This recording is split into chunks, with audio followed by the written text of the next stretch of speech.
सांगलीमध्ये काँग्रेसचा लोकसभा निवडणुकीच्या पार्श्वभूमीवर कार्यकर्ते आणि पदाधिकाऱ्यांचा मेळावा। मेळाव्यामध्ये विशाल पाटील यांच्या बंडाबाबत निर्णय होण्याची शक्यता।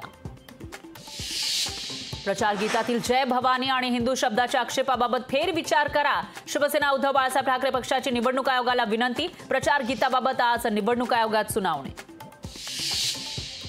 राष्ट्रवादी शरदचंद्र पवार पक्षाचा जाहीरनामा आज प्रसिद्ध होणार। शरद पवार आणि जयंत पाटील यांच्या उपस्थितीमध्ये होणार प्रकाशन।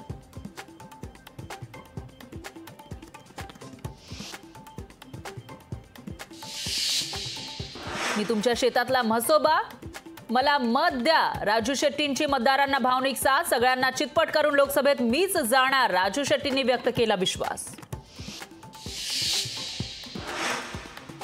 दक्षिण मुंबईचा तिढा केंद्रीय नेतृत्वाच्या दारात। महाराष्ट्र भाजपचे लोकसभा प्रभारी दिनेश शर्मा घेणार दक्षिण मुंबई भाजपची मॅरेथॉन बैठक। शिवडीत होणाऱ्या बैठकीत तरी तिढा सुटणार का याकडे लक्ष। 27 एप्रिलला कोल्हापुरात मोदींची जाहीर सभा। तपोवन मैदानामध्ये शाहू महाराजांविरोधात शिवसेनेचे उमेदवार संजय मंडलिक यांच्यासाठी घेणार सभा।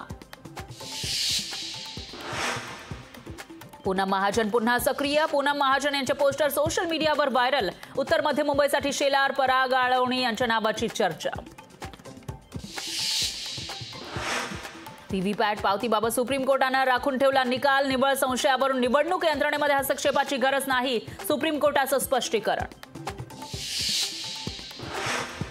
निवडणूक रोखे प्रकरणामध्ये वकील प्रशांत भूषण यांची सुप्रीम कोर्टात याचिका। एसआयटी तपासणीची मागणी। मेट्रोचं बांधकाम साहित्य ठेवण्यासाठी आरेतील जमीन वापरण्याचा MMRDAचा निर्णय, तर संवेदनशील परिसराच्या वापरास पर्यावरण प्रेमींचा तीव्र विरोध। 200 वर्षांची परंपरा असलेल्या कोल्हापूरच्या अंबाबाईचा रथोत्सव संपन्न। रथोत्सवात मोठ्या संख्येने भाविकांनी सहभाग घेत अंबाबाईचं घेतलं दर्शन। लोकशाही मराठी ऐका, पहा, जागरूक रहा।